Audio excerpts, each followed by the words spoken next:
তোমাদের পরিবারের কি অবস্থা করেছিলাম মনে আছে? যদি একই হাল এদেশে এসেও করি তাহলে তোমাদের পথে বসতে হবে। দুঃখের বিষয় কি জানো, এখন আর শুভলক্ষ্মী তোমাকে বাঁচানোর জন্য।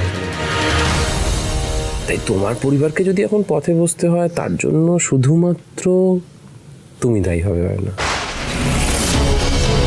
কষ্ট হচ্ছে না? আরে এ বাবা, কাঁদছো তুমি? কান্নার কি হলো? চোখের জলটা ভালো করে মুছে নাও আর হাসো। তারপর লক্ষ্মী বউয়ের মতো তোমার হাজবেন্ডের জন্য, মানে আমার জন্য ডিনারটা রেডি করে নাও। যাও। আর শোনো, কেউ যেন কিছু বুঝতে না পারে। যাও।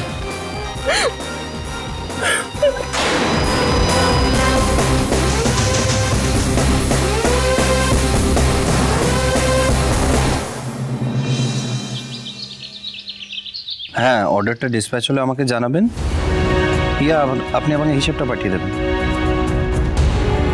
আমি তাহলে কাল পুরো হিসেবটা করে আপনাকে একবার ফোন করছি, ঠিক আছে? ওকে ওকে। কিছু বলবে? আরে আমি এক্স্যাক্টলি জানতে চাই কি হয়েছে। তুই ওরকম রেগে বললি শুভকে খুঁজতে হবে না।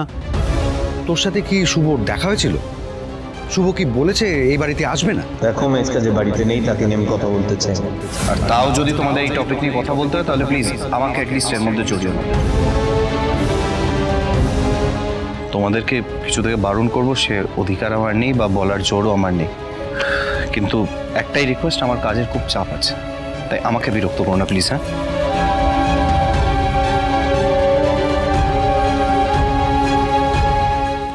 আদি, দেখলে আদিটা কেমন টাইটা জিজিস হয়ে গেল। বলছি যে বাচ্চাটা সকাল থেকে একা একা ঘরে বসে আছে। আমি ভাবছি ওকে নিয়ে একটু বাইরে থেকে হেঁটে আসি। হ্যাঁ দাদামণি, এতে জিজ্ঞেস করার কি আছে? যা না, নিয়ে যা। না, এমনি আর কি।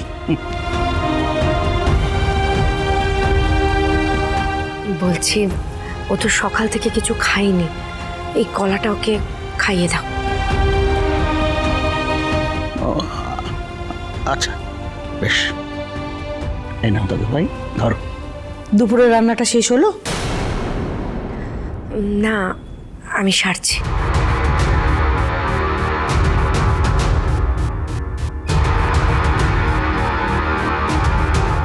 আমিও যাই। হ্যাঁ,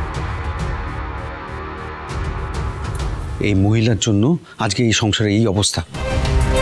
দাদামণি যে নিজের নাতিকে নিয়ে একটু ঘুরতে যাবে সেটা বড় গলা করে বলতে পারছে না। সবার কাছ থেকেই মিউ করে পারমিশন চাইছে। দেখো, তোমার দাদার কীর্তিকলাপও না খুব একটা সুবিধে না। যাকে যাক, ছাড়ো। তুমি আগে বলো, আদির কাছে শুভকে নিয়ে এত কথা কি বলছিলে যে আদি রেগে টাইটাই ডিডিস হয়ে গেল? ও রাগ করবে বলে কি আমরা সবাই হাত পা গুটিয়ে বসে থাকবো নাকি? হ্যাঁ, কি হয়েছে এক্স্যাক্টলি জানতে চাইবো না? শুভ আদৌ এই বাড়িতে ফিরবে কিনা আর ও কোথায় আছে সেটা জানার অধিকার আমাদের নেই?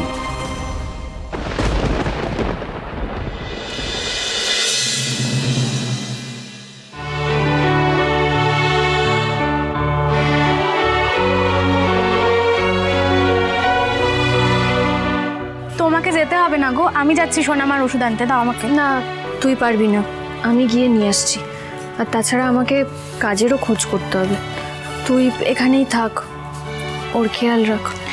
সে ঠিক আছে, তুমি সাবধানে যেও একটু, বাড়ির কারোর চোখে পড়ে যেতে পারো, তারপরে সেও আবার এসে হাজির হবে।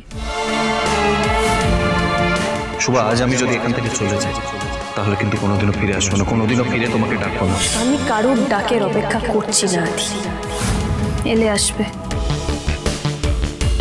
আর তাছাড়া আদি নিশ্চয়ই বাড়ির সবাইকে গিয়ে বলেছে যে আমি আর কোনো দিনও এই বাড়িতে ফেরত যাব না।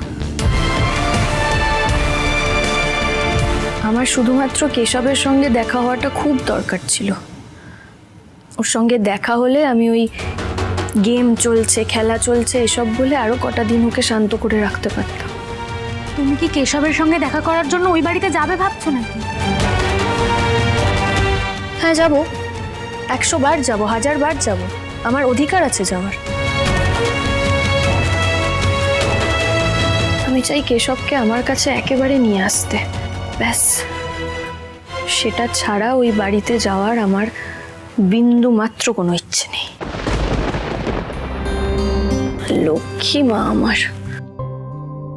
কমলি, আয়, তুই ওর কাছে থাক, আমি আসছি। হ্যাঁ, তুমি লক্ষ্মী হয়ে কমলি মাসির কাছে থাক। সাবধানে যেও। যে যা পারছে করছে এই বাড়িতে। একজন বিয়ে করে নিয়ে এসছে, আর একজন বাড়ি ছেড়ে চলে গেল। পুরো ঘেটে ঘ হয়ে গেছে এই রায় পরিবার, বুঝতে পেরেছো? তোমার মা বাবা তো শুভর চিন্তায় সংসার থেকে মন উঠিয়ে নিয়েছে, দিদি ভাই কোমায় পড়ে রয়েছে, আর দাদা তো নিজের ভুলের জন্য সংসারের কর্তৃত্ব হারিয়েছে। আর এই যে এই মহিলা বাড়ির কাজের লোক হয়ে রয়ে গেছে, আর পুরবীর বৌমার হাতে সংসারের চাবি। পুরবীর মেয়ে কাকে বিয়ে করে নিয়ে চলে এলো।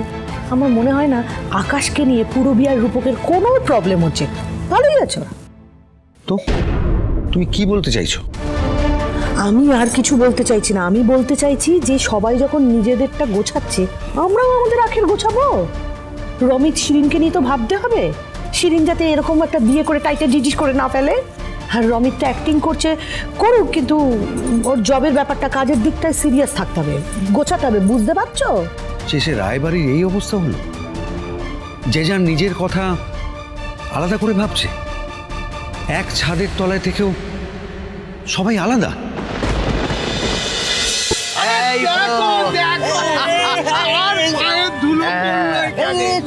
কেমন আছো? যখন এসেছো তখন চা না খেয়ে কিন্তু আমরা ছাড়বো না। হ্যাঁ, বসো বসো বসো। এই শোনো, এই তাড়াতাড়ি পুলকের জন্য একটা ভালো করে চা করে নিয়ে এসো। বসো বসো বসো। হ্যাঁ,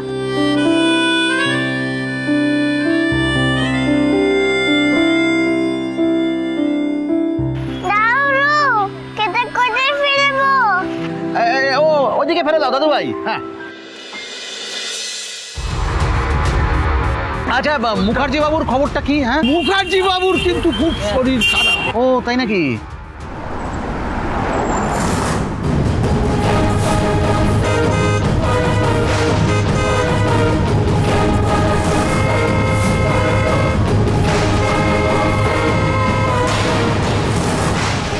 কেশব, কেশব তুই ঠিক আছিস? হ্যাঁ, তুই এখানে কি করে এলি একা একা এত দূর?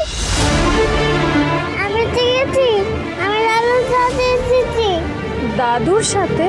তুই আর আমার সাথে দেখা করতে এসেছ? আমি এসেছি তো বাবা তোমার সঙ্গে দেখা করতে। তুমি তো এই রাউন্ডটাই জিতে গেছো, তাই। কিন্তু জানো তো কেশব, এবার না খেলায় সেকেন্ড রাউন্ড শুরু হচ্ছে, আর এই রাউন্ডে তোমাকে আরো লক্ষ্মী হয়ে থাকতে হবে, সবার কথা শুনতে হবে, বাড়িতে যে যেটা বলবে সেটা শুনতে হবে, ঠিক সময় খেতে হবে, ঘুমোতে হবে। আর কেশব, আর কখনো কিন্তু রাস্তায় এরকম একা একা বেরোবে না, মনে থাকবে তোমার? আমি লক্ষ্মী ছেলে। লক্ষ্মী ছেলে তো, আমি জানি তো তুমি লক্ষ্মী ছেলে। কেশব, তোমার শরীর ভালো আছে? তুমি একদিন সবার কথা শুনে থেকেছো, বাড়িতে যে যেটা বলেছে ঠিক সময় খেয়েছো, ঘুমিয়েছো? হ্যাঁ,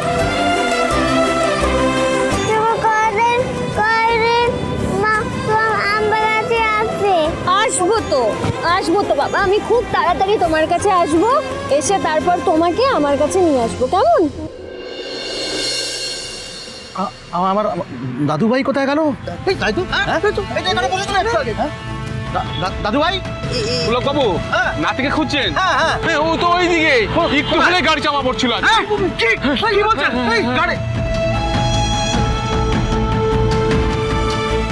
কোথায় দাদু? ওটা দাদু। দাদু ভাই, দাদু ভাই, কি শুভ, তুই এখানে? তোর কি বললাম মনে থাকবে? একদম একা একা কোথাও বেরোবি না, আর বড়দের কথা শুনে চলবি, যা। দাদু ভাই, শুভ, দাঁড়া। আমি জানি তোর সেলফ রেসপেক্টে হার্ট হয়েছে, তুই একবার ফিরে চল, দেখবি আমি আমি আমি সবটা কথা বলে সবকিছু ঠিক করে দেবো। হ্যাঁ হ্যাঁ, রূপক বল, কি বলছিস তুই? দিদি, মায়ের কি হয়েছে? আমাকে একবার মায়ের সঙ্গে দেখা করতে যেতে দে। আমার মায়ের খেয়াল রাখার জন্য এখানে সবাই আছে, অন্য কাউকে এখানে যেতে হবে না। কি